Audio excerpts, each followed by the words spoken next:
A man, trapped in an elevator, his eyes flickering with rage and desperation as he wipes blood from his face. Around him are the bodies of those he once fought alongside, friends he's had to take down one by one to survive. It's a brutal scene, and as the elevator rises, he's forced to confront everything that's led him to this point. Betrayal, ambition, loyalty, it's all brought him here, to a place where trust is dead, and survival means destroying the very men who made him. I don't have many subscribers yet, and sometimes it feels really discouraging.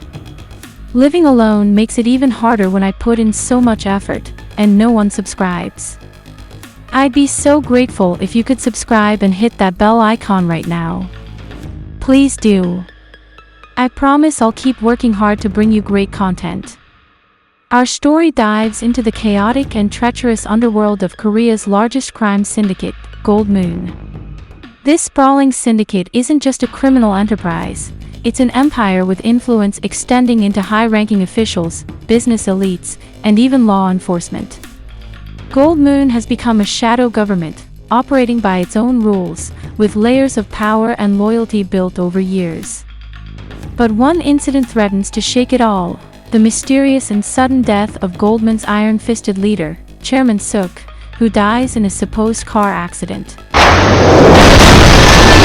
This single event ignites a power struggle like never before, with dangerous factions jockeying to fill the void. Two men stand as the leading contenders for this throne. One is Jung, a rising star known for his boldness, ambition, and unpredictable nature. Jung is flashy and ruthless, with a reputation for doing whatever it takes to get ahead. The other is Lee Jung-gu, a longtime loyal enforcer with a calm and calculating approach. Jung-gu has seniority and a reputation as a man of principle, but even he's not above using force to secure his place. The tension between them sets the stage for a violent, deadly race for power.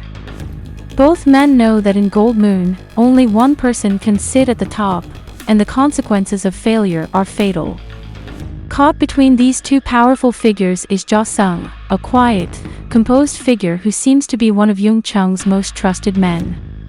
But Jo-sung has a secret so dangerous it could cost him his life. He's not really a gangster, he's an undercover cop, embedded within Gold Moon for 8 long years. Jo-sung was placed there by Chief Kang, a police officer with his own complex motivations. Kang has been using Jo-sung as a pawn in a plan that's taken nearly a decade to set in motion. The aim is simple but ruthless: destabilize Gold Moon from within and control it through Jo-sung. Yet, Jo-sung's life as an undercover operative isn't as clean-cut as his superiors think. Over the years, he's developed genuine bonds within the organization. Despite being a cop, he's formed friendships, alliances, and even a twisted sense of loyalty to the very people he was sent to betray. Living 2 lives, Jo-sung finds himself losing his identity, the lines between cop and criminal blurring with every passing day. Each mission and every interaction pushes him deeper into this identity, eroding his sense of self and causing his once clear loyalty to shift in unexpected ways. As the competition between Jung Chung and Lee Jung-gu heats up, the police see a chance to push Gold Moon toward a full-blown gang war. Chief Kang believes the only way to dismantle Gold Moon is to pit these two contenders against each other, hoping they'll weaken the syndicate from within. Kang manipulates Jo-sung, urging him to stay close to Jung Chung, to play along with the gang's violent politics, and to report back. But the toll of Kang's demands is more than Jo-sung can handle. Every new order strains him, making him question whether he's really working for justice or simply being used. Jo-sung's world begins to unravel when whispers start circulating within Gold Moon that there's a mole in their midst. Jung Chung, increasingly paranoid and ambitious, grows suspicious, watching his men closely. Jo-sung now has to tread even more carefully, maintaining his cover while constantly evading Jung's scrutiny.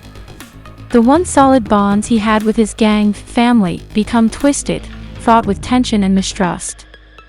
Then, in a dramatic twist, Jo-sung finds himself being considered for the top position in Gold Moon. The gang elders, impressed by his loyalty to Jung and his strength under pressure, see him as a potential leader. This shocking development pushes Ja-sung's mission to a dangerous new level, where he must decide between continuing to work for the police or giving in to the power he now has within Gold Moon. Chief Kang sees this as the perfect opportunity. With Ja-sung as the boss, the police could control Gold Moon entirely from the inside. But Ja-sung is on the edge of breaking, feeling trapped by his loyalty to both sides and his growing disillusionment with both the police and the gang. As the story reaches its peak, Ja-sung's life is thrown into chaos. A violent confrontation escalates to the point where he must defend himself from those he once saw as comrades. It's here that we reach the iconic elevator scene, a brutal massacre that forces Ja-sung to unleash the full extent of his abilities. With every punch and every gunshot, he cuts down his former allies, the people who once trusted him, leaving him drenched in blood and morally shattered. The aftermath of the bloodbath is devastating. Ja-sung is left to confront the reality of his choices, realizing that he's been little more than a pawn, used and discarded by both the police and the gang. Chief Kang, who seemed to promise justice, only used him to achieve his own ambitions. The men he thought he might be able to trust in Gold Moon were ready to turn on him the moment things went south. Ja-sung is left standing among the bodies of men he once respected, understanding that he's been stripped of his humanity and his sense of self in the name of loyalty that no longer has any meaning. In the closing moments, Ja-sung walks away from the blood-soaked scene, his expression a haunting mix of exhaustion and emptiness. He's lost everything: his career, his friendships, his identity.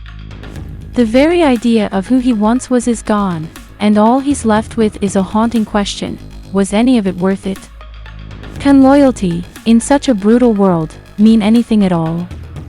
As he steps into the unknown, we're left wondering if Ja-sung has truly escaped the world of Gold Moon, or if he'll be haunted by it forever.